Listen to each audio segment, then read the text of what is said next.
Sound take 7 action. ये जय श्री राम क्यों बोल रहे हैं ये धर्मवीर चौधरी अचानक? बीएसपी का तो कभी नारा था ही नहीं, उनका तो नारा कुछ और था। याद दिलाइए भाटी साहब, स्वागत किया क्या था वो? मंदिर बनने का हवा में उड़ गए जय श्री राम। बहन जी का मिले मुलायम काशी राम, हवा में उड़ गए जय श्री राम। कोई सेंस है इस बात की?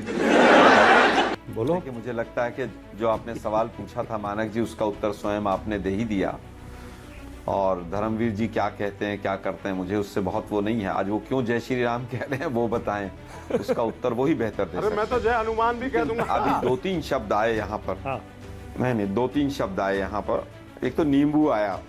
हाँ। तो बीजेपी के पास ना ऐसा नींबू है कि अगर वो दूध में अपने यहाँ भी निचोड़ते हैं तो पड़ोसियों का दूध फट जाता है।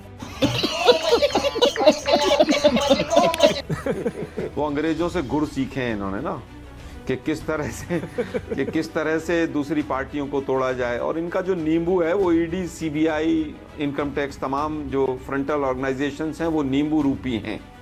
ये कह रहे हैं नेचुरल अलायंस, अननेचुरल अलायंस। मतलब पीडीपी के साथ तो नेचुरल अलायंस था, बसपा के साथ जो था वो नेचुरल अलायंस था इनका उस समय पर, जब बसपा के साथ भी इन्होंने अलायंस किया बीजेपी वालों ने। और शिवसेना और अकाली के साथ अननेचुरल हो गया था, इसलिए उनकी पार्टियों में नींबू निचोड़ दिया इन्होंने।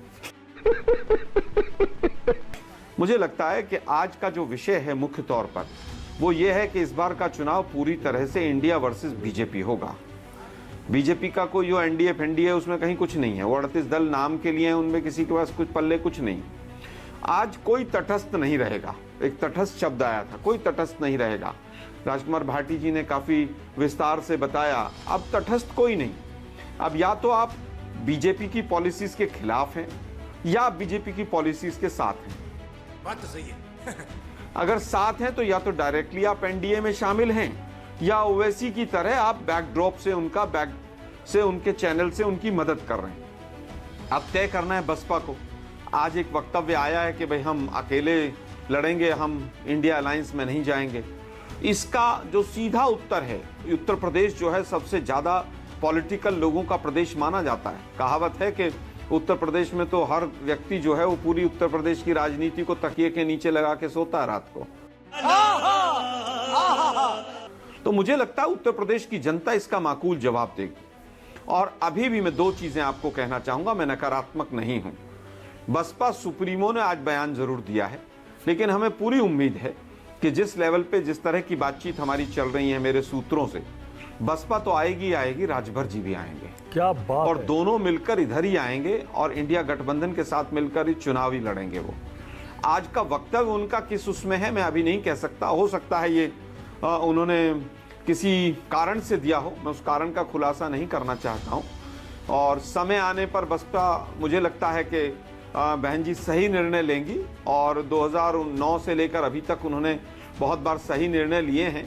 और ये जो वोट परसेंटेज के आंकड़े 12%, 10%, ये सब रखे रह जाएंगे और इंडिया अलायंस जो है वो 60% वोट लेकर बीजेपी को शिकस्त देगा। सुकून का नाम सुना है? हाय हाय, इतना सुकून। आलोक जी, आज जिस तरह आलोक से जी रिपीट कर तमाम दीजिए। चीजें आलोक देश जी में आपने चल मुझे रही हैं। ब्रेकिंग न्यूज दी है, देख लीजिए। और आप कांग्रेस पार्टी के राष्ट्रीय प्रवक्ता हैं, आधिकारिक प्रवक्ता लेकिन हैं। मैं फिर कहता और हूं, बड़े अनुभवी, बड़े पुराने मंझे हुए नेता हैं आप। मैं फिर कहता आप हूं, ऐसे हल्के बात नहीं कहते। आपने अगर कहा कि मेरे सूत्रों से बसपा और मुझे खबर राजभर। मिली है कि बहन जी और राजभर जी इंडिया गठबंधन में आने वाले, रिपीट कर दीजिए एक बार, फिर से बता दीजिए क्या हुआ है।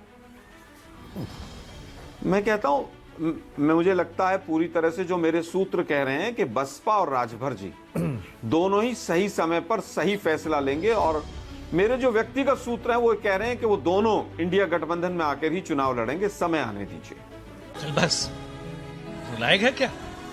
मैं उन चीजों का पत्ता नहीं खोल सकता हूं। और मुझे पूरी आशा है कि सही समय पर सही निर्णय होगा।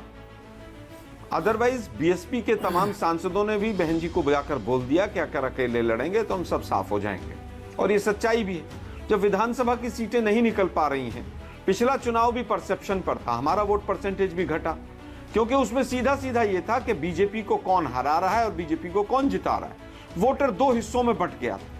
और इस बार तो बहुत पूरी तरह से ध्रुवीकरण रहेगा। पूरा कि भाई या तो आप either you are with BJP और यू आर अगेंस्ट बीजेपी। पर आलोक जी, बसपा अपना स्टैंड खुद समझती है। ठीक है, लेकिन आलोक जी अगर ईडी सीबीआई का डर है, वो समझती आप है अभी कि उनका आरोप लगा सुपड़ा रहे साफ थे, हो जाएगा। तो ईडी सीबीआई का डर तो रहेगा, फिर वो डर कैसे भाग जाएगा?